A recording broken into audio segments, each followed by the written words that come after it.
welcome back. This is Disha Shah and I create videos on how to make, save and invest money. I also create fun videos like this one sometimes. So if you want to check out my money videos, I will leave it on the floating eye on the screen and in the description box. So shouldn't you say fun and informative? Yeah, I make fun and informative videos. I think I have really cool people around me in terms of they're all passionate about what they're doing and quite well learned in their own subjects. I did a video on elections because I have a friend who's studying law and is quite passionate about it. I've done a part 1 of this video. My brother's a doctor and so he brings a whole different set of information with him. And because I have a platform and space, I kind of think it just makes sense to me to bring all these different people together and have different kind of conversations. And so I create these videos also. And this is one of those videos. We've already done a part 1 to this video, asking awkward questions, which is quite funny and informative. I feel like that video is going to be like a drastically different video from this one. Yeah. Should I get my shades to like keep up the vibe? I feel like it needs to look a little professional. I don't know what I was doing in the previous one. But basically the part 1 is we filmed a while back. We filmed a year back. I will leave the link to it in the floating eye and in the description, so make sure you check it out. But we're doing round 2 because it was a lot of fun filming and I think all of you really liked it. It's one of my most viewed videos, so I thought I should do part 2. I asked all of you for questions on my Instagram, which if you're not following, you should follow. And we have the questions right here. And before we start, just a quick introduction for people who don't know him. Where did you study? What do you do? What are your plans? I'm Dr. Pranay Shah. I studied in Tbilisi State Medical University, which is in Georgia. Finished my medical school and I'm going to start my postdoctoral research fellowship. It's a 2-year thing in the US in surgical oncology. And then I plan to do my master's in surgery after that. I think a great segue to a question is it true that doctors have to study for 10 plus years? If yes, how do you do it? If you're really passionate about it, it doesn't really feel that long. The actual studying part is, well, to be honest, it's going to be with you throughout. Like every year you have to like constantly keep updating, but that's true about every field. In terms of like just sitting and studying all day, it's only through your medical school. After that, you're not going to have too much of it. You will have it, but it's a lot of like case studies. Like when I say I'm going to be doing my master's in surgery, like I won't be attending classes every day or going to the university for lectures. It's just going to be me in the hospital working to become a surgeon. So I'll be doing a lot of practical work, but you will definitely have studies in terms of like the case you're attending, stuff like that. Yeah. So you're not basically studying. There's a lot of practical work that starts. So it's basically 4 or 6 years depending on where you study. Yeah. And then more practical stuff. It's also constantly like applying what you've studied. So it's very fruitful that way. But I don't think all fields have that much studying to do. Once, like especially on the business side, it's just you learn by doing, but you don't have to study after. But you constantly research as well, right? Like with your job as well right now, you're doing a lot of research into like different markets and different like factors that work into like affecting that market. We have work that is very similar to that as well. After like a particular point, there's a lot of like research work as to what drugs work in the best, what's new in the market, how is that going to help your patient, interpreting different statistics as to how you're going to bring that into your patient's life. So it's quite a misconception that it's like doctors study forever because there's clearly a lot of practical stuff that goes into it. Awesome. Okay. Second question. How can you tell a good doctor from a bad one? I think there are 2 sides to this question. The first one's actually how good a doctor is in terms of how well he's treating your medical condition, right?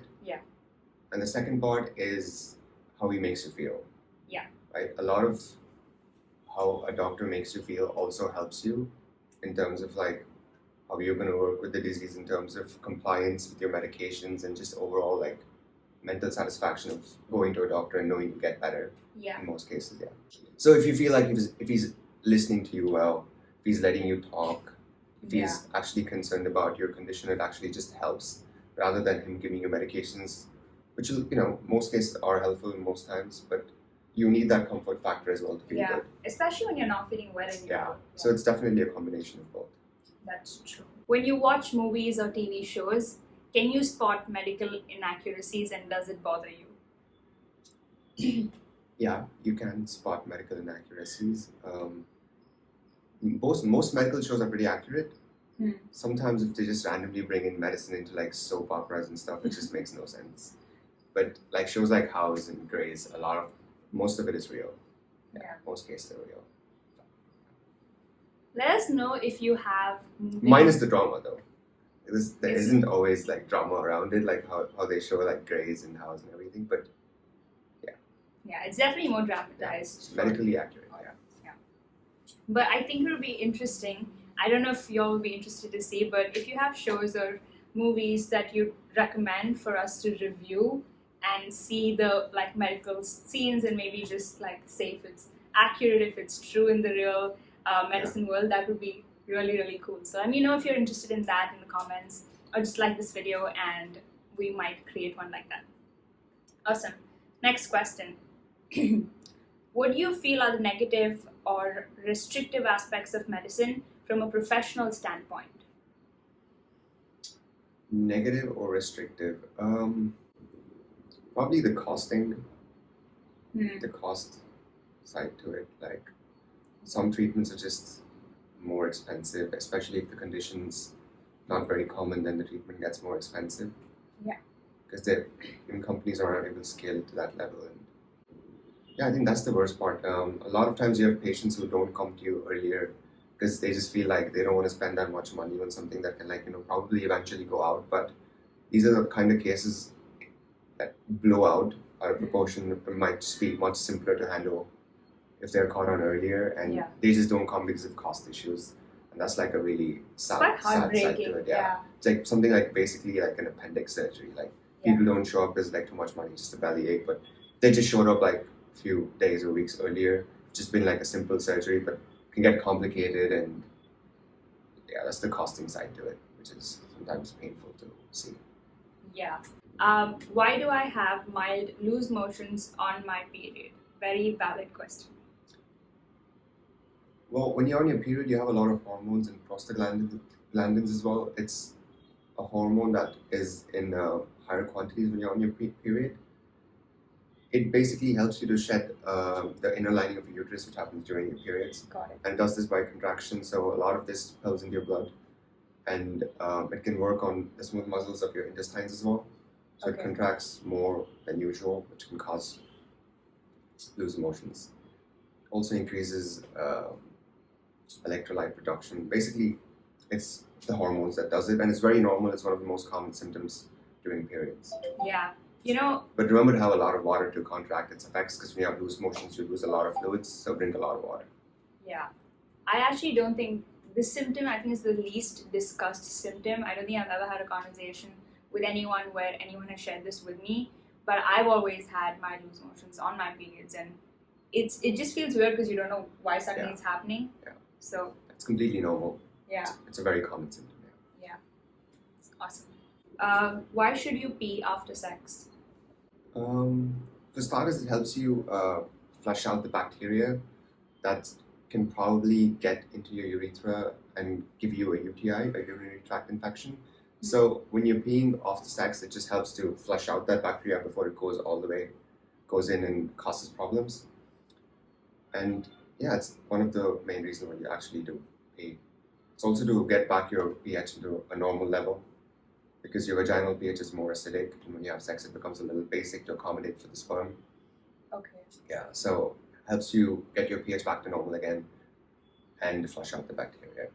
Just to follow up, in case you forget to pee after sex, are there any follow-up? Most times you will feel like peeing after sex, so when you do actually have that feeling, like, don't avoid the feeling, like just go pee. It's a good thing to do. There's another sex question, so I think we'll cover the sex questions first. Sure. Why do I fart while having sex? Well, there's two kinds. Like, one is because, are you talking about vaginal farts or like normal farts? I didn't know there's vaginal farts. Yeah, normal farting is because you're getting into like funny positions, and also a lot of it is like if you're putting pressure on your abdomen, or the upper part of your vagina is very close to your rectum. So if you're like putting pressure into those parts, then it's normal to like fart. But vaginal farts are also called queefing. It's when just thrusting in air into an open space, so you have pockets of air that just gets released. That's crazy. Yeah, so it's because your vagina, it's not body odor that actually digested food odor that comes out, it's just pockets of air that get released because your vagina like expands when you're aroused. So you're pushing in air, and then when you like relax after that, it just comes out. So. I'm so annoyed at this point that we don't have sex education and you don't know these small basic things that can just make you feel so much more comfortable in your own skin. It's annoying. Okay. It can also happen just while you're exercising or stretching as well. Yeah. Completely normal. Got to know about the HPV vaccine recently. Should every girl get it? Not sexually active ever. This person's not been sexually active ever. Yeah, first of all, vaccines are prophylactic, so you want to prevent from getting an infection, so you should get it before you start having sex. So it doesn't matter if you're active or no. You can start getting it at around 9 to 12 years of age. Oh, wow. So, yeah, speak to your gynac. I think everybody should have a gynecologist and have regular visits.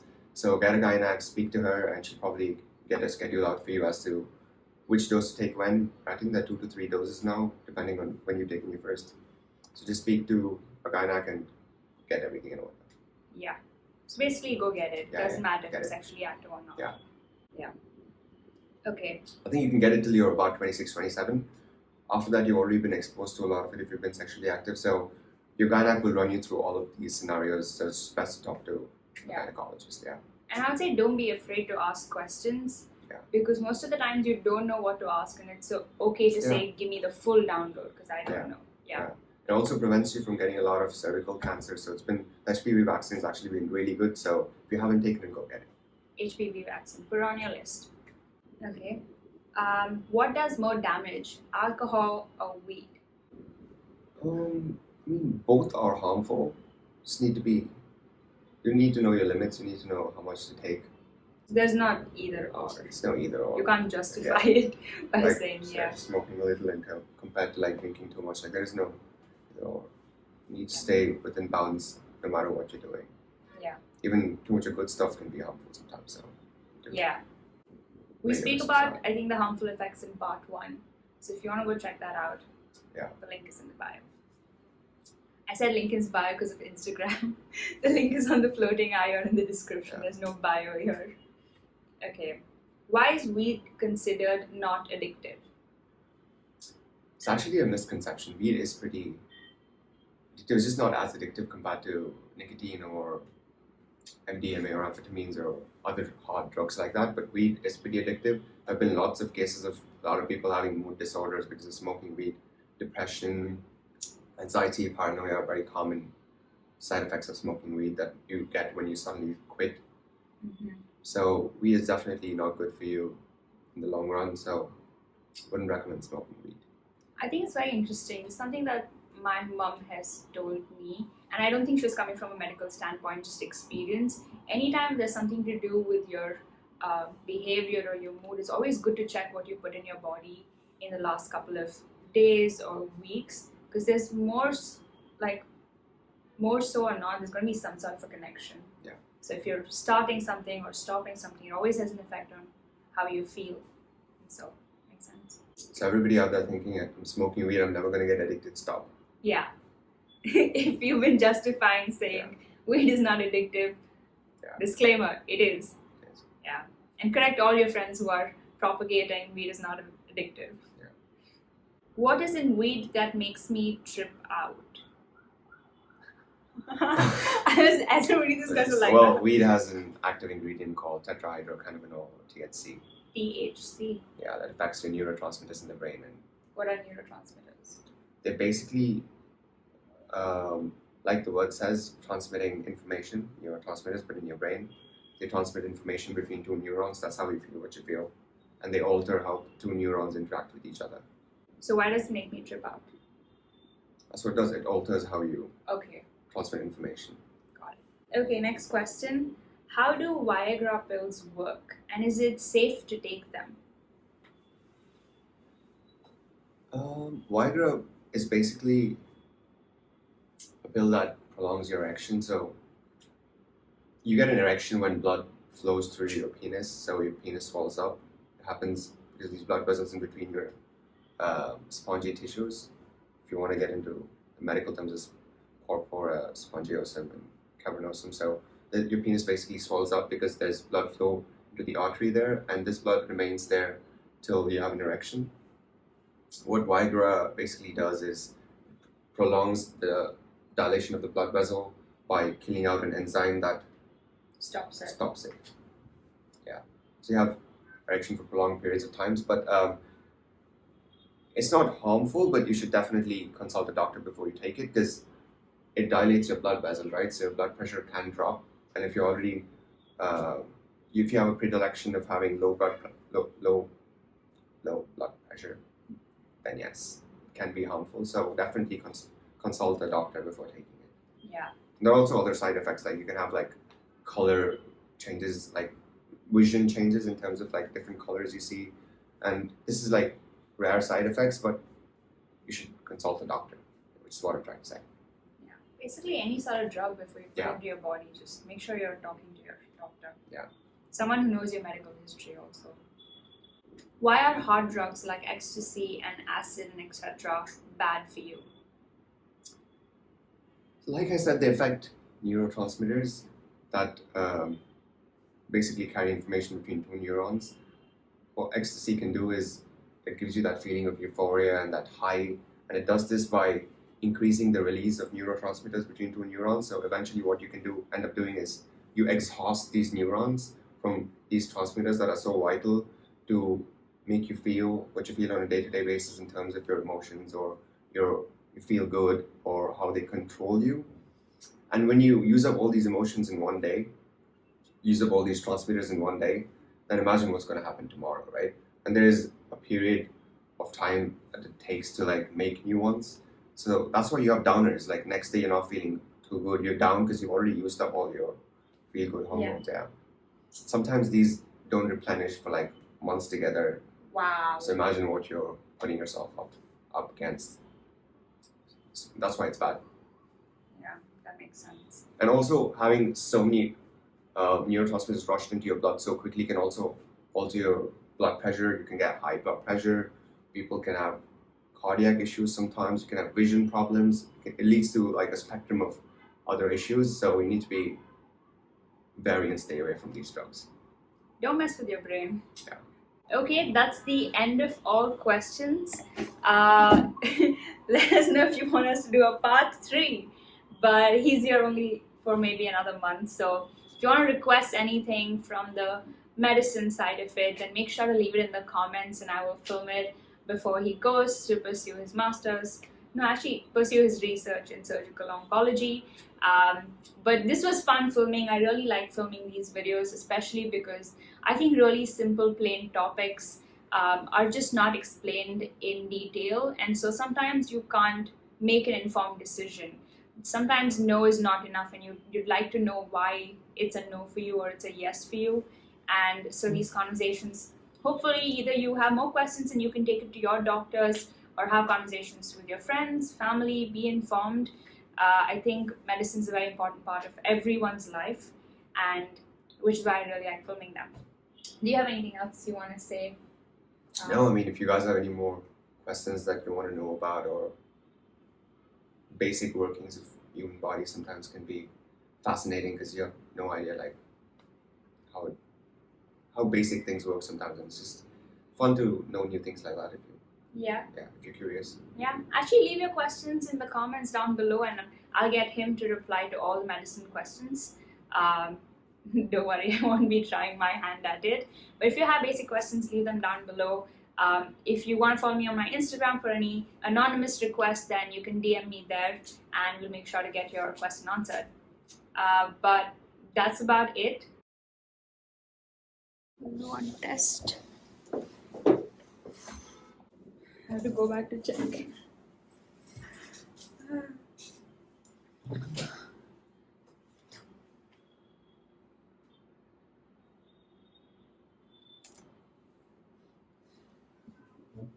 Move your hands around.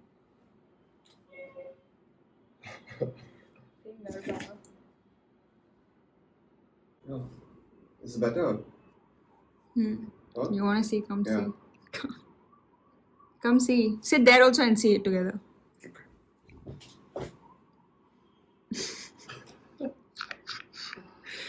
Is it good? Okay, if you enjoyed this video, make sure to hit the like button, subscribe to my channel for more videos like this, and comment down below with your medical questions. And if you stayed with us till the end of the video, the highest in us recognizes the highest in all of you, and I'll see you in my next video.